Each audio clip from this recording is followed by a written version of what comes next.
Bismillah. Assalamualaikum warahmatullahi wabarakatuh. Waalaikumsalam warahmatullahi wabarakatuh. Alhamdulillah nahmaduhu wa nasta'inuhu wa nastaghfiruh wa nu'minu bihi wa natawakkalu alayhi wa na'udzu billahi min shururi anfusina wa min sayyiati a'malina. May yahdihillahu fala mudilla lahu wa may yudlilhu fala hadiya lahu. Asyhadu an la ilaha illallah wahdahu la syarika lah wa asyhadu anna Muhammadan 'abduhu wa rasuluhu la nabiyya ba'da. Qala Allah ta'ala fil Qur'anil Karim, a'udzu billahi minasy syaithanir rajim. Bismillahirrahmanirrahim. Alladzi khalaqal mauta wal hayata liyabluwakum ayyukum ahsanu amala. Wa qala Nabi sallallahu alaihi wasallam, man ahya sunnati faqad ahabbani wa man ahabbani kana ma'i fil jannah, atau kama qala Rasulullah sallallahu alaihi wasallam. Hadirin sekalian, tempat yang paling mulia di muka bumi ini adalah masjid. Siapa saja yang berhubungan dengan masjid, Allah akan muliakan. Karpet ini Pak, meskipun murah-murah aja harganya, tapi karena letaknya di masjid, tidak boleh diinjak sepatu. Ya, yeah. Antum gimana kalau ngeliat orang masuk masjid pakai sepatu Pak? Hajar nggak? Kita bisa berani Pak, berani pukul dia Pak. Ya, berani kita marah ini. Ya. Apa saja yang berhubungan dengan masjid itu mulia Pak. Apa saja. Ya. Nah, maka orang-orang yang memakmurkan masjid-masjid Allah Subhanahu Wa Taala pasti akan Allah makmurkan dia. Ya. Allah makmurkan kehidupan dia. Banyak fadilah-fadilah masjid. Masjid ini menatap masjid saja Pak, menatap masjid, melihat masjid, itu pahalanya sangat besar. Antum lihat masjid lalu salawat Allahumma shalli ala Muhammad, itu dapat pahala besar Pak. Nah, jadi mulai hari ini mudah-mudahan ya kalau mau kemana-mana tuh mata kita tuh fokus ke masjid. Saya kalau naik pesawat Pak Ferdi, itu mata saya tuh otomatis ngitung masjid tuh, tinggi kan? Berapa ada masjid? Otomatis ya. Kalau saya naik ke tempat yang tinggi di hotel, saya cek, saya hitung ada berapa masjid di sini. Itu teman. Kalau dulu kalau kemana-mana yang dicari mana hotel bintang 5, mana tempat yang terbagus, mana restoran yang paling baik kan. Mudah-mudahan setelah majelis ini semua jamaah kalau kemana-mana yang dicari pertama apa? Masjid dulu. Ya, kalau datang di satu kota, satu kampung, yang pertama dikunjungi bukan hotel tapi masjid dulu. Ya. Kalau pulang dari mana-mana jangan masuk rumah dulu tapi mampir dulu ke masjid sholat 2 rakaat. Bagaimana supaya hati kita ini ada mu'alak dengan masjid, ada keterkaitan, kerinduan kepada masjid. Ya. Biasanya hadirin sekalian, orang itu kalau berlama-lama di satu tempat, hatinya terkait ke tempat itu. Ya. Nih abang-abang semua kakak yang hari-hari di kantor kan, tiap hari kan ke kantor kan, pulang-pulang ke rumah pun kepikiran besok pagi mau ke kantor lagi. Hati terpaut dengan perusahaan, karena hari-hari di perusahaan. Saya pernah nongkrong nih di depan Citra Grand di warung orang jual soto dulu kan. Pertama makan habis sholat subuh, makan soto di sana aja. Besok makan lagi. Hari ketiga makan lagi. Hari keempat nggak ke sana, gelisah Pak. Loh, pas hari keempat ke sana, tahu tukang soto nggak jualan. Saya tanya mana orangnya. Nah, jadi berlama-lamanya kita di satu tempat akan membuat hati kita ada kerinduan kepada tempat itu. Pernah tengok ayam nggak? Ayam itu Bang, atau burung merpati, burung dara, itu kalau dikurung 3 hari di kandangnya, jangan dilepasin. 3 hari dikurung, dikasih makan, dikasih minum, habis itu dilepasin itu ayam. Kira-kira dia balik ke kandang nggak Bang? Dia rindu untuk pulang ke kandangnya dan dia tahu jalan pulang. Jadi jawabannya apa? Supaya kita bisa hati kita terikat dengan masjid, berlama-lamalah duduk di dalam masjid. Ya, minimal kayak ayam tadi lah, 3 hari pernah nggak keluar masjid. Bisa nggak kira-kira nih Pak Ferdi, anak buahnya dibuat 3 hari di masjid, di karantina. Ya, kita ikat di masjid, jangan keluar.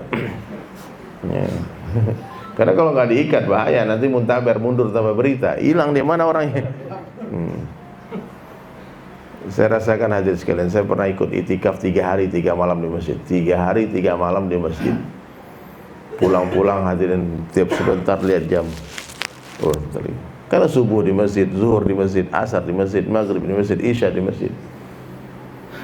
maka hati kita akan ada kerinduan keterkaitan kepada masjid. Maka berlama-lamalah di dalam masjid, i'tikaf. Setiap masuk masjid doa. Doanya apa? Doa i'tikaf. Nawaitul i'tikaf fi hadzal masjid sunnatan lillahi ta'ala. Ya. Maka dicatat tuh, orang satu malam i'tikaf di masjid itu pahalanya apa? Dijauhkan dari neraka jahanam sejauh 3 parit.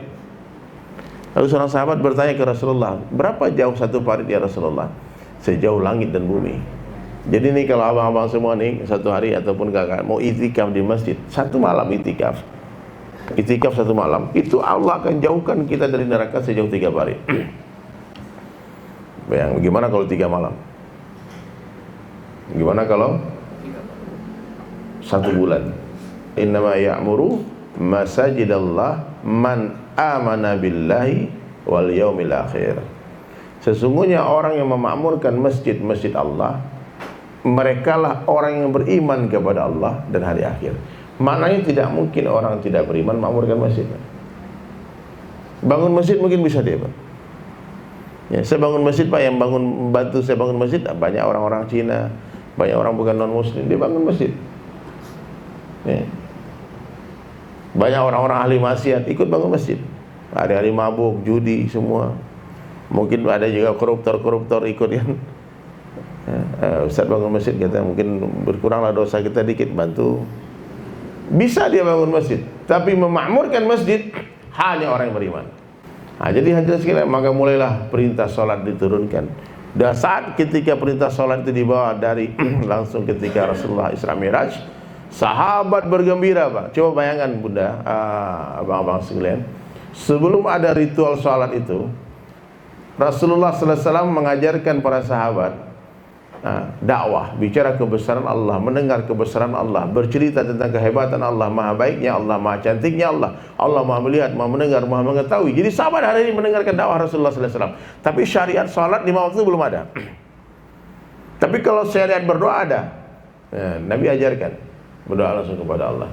Tapi doa yang terbaik itu di dalam sholat itu, ketika sujud itu. Maka ketika sholat itu diberikan kepada para sahabat, mereka semua bergembira. Sama seperti ini nih.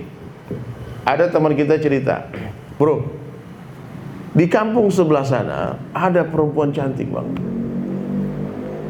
Cantik, udah kebayang kan? Ini cantik banget nih. Soleha, pakai hijab syar'i. Wah tingginya kayak 170 itu. Pokoknya sekitar Spanyol lah dia, kata, kok keren banget tuh. Hari-hari mendengar tentang kecantikan seorang wanita. Tentu ini bapak-bapak ini semua sudah menghayal nih, kayak gimana sih cantiknya. Tapi tiap hari dia dengar, wih bang, apalagi datang lagi, itu cewek itu kayaknya suka sama abang bang. Cocok nih sama abang nih. Bertambah penasaran, pengen melihat. Gimana sih? Terus tiba-tiba datang lagi, bang, ini nomor teleponnya bang. Dia tunggu abang sekarang ngomong sama dia. Ketika gembiranya hati kita dapat nomor telepon perempuan cantik tadi, karena udah bisa berkomunikasi langsung, begitulah kira-kira bergembiranya sahabat ketika dapat perintah sholat, bang. Yang hari-hari sebelumnya hanya mendengarkan kecantikan Allah, maha baiknya Allah. Tiba-tiba Rasulullah berikan nih, ini ada loh telepon, kamu ngomong langsung deh. Bahagia nggak bang? Dan ketika sudah mulai berdialog dengan sang kekasih hati, bicara dari hati ke hati, mulai ada kerinduan. Tuh. Maka sahabat-sahabat itu hadirin sekalian, radhiyallahu anhum ajma'in, mereka semua mencintai kematian melebihi orang-orang kafir mencintai dunia. Kenapa? Karena mereka ingin berjumpa dengan kekasihnya. Nah, maka ajarkan anak-anak kita agama, bawa anak-anak kita ke masjid. Dan ini Pak Ferdi, masjid-masjid ini harus seperti masjid-masjid di Turki itu, imam-imamnya harus ramah kepada anak-anak. Habis sholat berjamaah itu anak-anak dibawa main, dibawa berlari-lari di masjid, nggak apa-apa. Itu Rasulullah SAW sayang sama anak kecil, Pak. Ini kadang-kadang anak kecil lari-lari di masjid itu diteriakin, diam! Dia tatap wajah bapak, dia ingat tuh sampai mati itu. Kaum itu jahat ya. Dan dia nggak mau lagi masuk masjid gara-gara teriakan antum. Ya. Hari ini orang marah lihat anak kecil lari-lari di masjid, betul nggak? Kenapa? Bukan anaknya dia, bukan cucunya dia. Coba kalau anak antum, cucu antum, mungkin antum nggak marah, antum peluk dia. Korang dipelototin. Dia ingat tuh Pak. Nah, maka masjid ini supaya menjadi magnet, menjadi pabrik-pabrik kebaikan, mesti ada amalan di dalam masjid. Ya, rumah sakit kalau nggak ada dokter, nggak ada obat, itu cuma bangunan aja, bangunan kosong, rumah hantu aja. Orang masuk ke rumah sakit, dokter nggak ada, obat nggak ada, malah mati di sana. Orang masuk masjid, ulamanya nggak ada, imamnya nggak ada, ustadznya nggak ada, amalan nggak ada. Dia stres masuk masjid, keluar tambah stres. Dia senyum masuk masjid, keluar masjid stres, dia hilang sendalnya, hilang motornya. Nah, makanya hadirin sekalian, ini penting nih. Masjid ini mesti ada 4 amalan: dakwah ilallah, ta'lim wa ta'alum, zikir, ibadah, dan khidmat. Saya dulu bertahun-tahun di Masjid Ar-Rahman namanya, di Kuta. Tugas saya merapikan masjid itu mungkin dari tahun 2000 sampai 2007. Saya di Bali lama. Sampai orang tuh kasih saya gelar Abu Sandal. Bapaknya sendal. Jadi kalau saya tuh datang ke masjid pasti rapiin sendal. Tuh, rapiin ngadapin keluar. Dan orang tuh bahagia banget ketika keluar masjid sendalnya udah rapi. Siap ya? Jangan semua-semua itu melembutkan hati, Pak. Melembutkan hati. Merapikan sendal itu melembutkan hati. Masjid menjadi tempat yang paling nyaman di dunia. Ya. Ada tempat orang istirahat di masjid. Dan masjid itu tempat bernaungnya malaikat. Bila Allah Subhanahu wa taala turunkan hidayah di satu kampung, ini dalam satu hadisnya. Kalau Allah turunkan hidayah di satu kampung, yang pertama Allah turunkan di masjid, baru dibagi ke rumah-rumah. Maka orang yang berlama-lama duduk di dalam masjid kemungkinan besar dapat hidayah. Ya, orang yang duduk berlama-lama itikaf di dalam masjid kemungkinan besar dapat cipratan hidayah itu. Jadi kalau Allah mau turunkan hidayah, di mana diturunkan? Di masjid. Nah, ini sentralnya, baru dibagi ke rumah-rumah. Ini betul-betul towernya. Nah, itu kabel-kabel di rumah. Nah, jadi laki-laki kalau nak ke masjid sholatnya bahaya. Ya, laki-laki yang sholatnya di rumah itu laki-laki soleha. Bagaimana senangnya Allah, cintanya Allah kepada kita kalau kita bisa membawa satu orang hamba yang lama tidak datang ke masjid balik ke masjid. Ya, Allah Subhanahu wa ta'ala itu mencintai umatnya, mencintai hambanya 70 kali lebih cinta daripada seorang ibu kepada anaknya. Ada seorang raja punya putra mahkota hilang, masih kecil, main, tahu-tahu hilang, nyasar.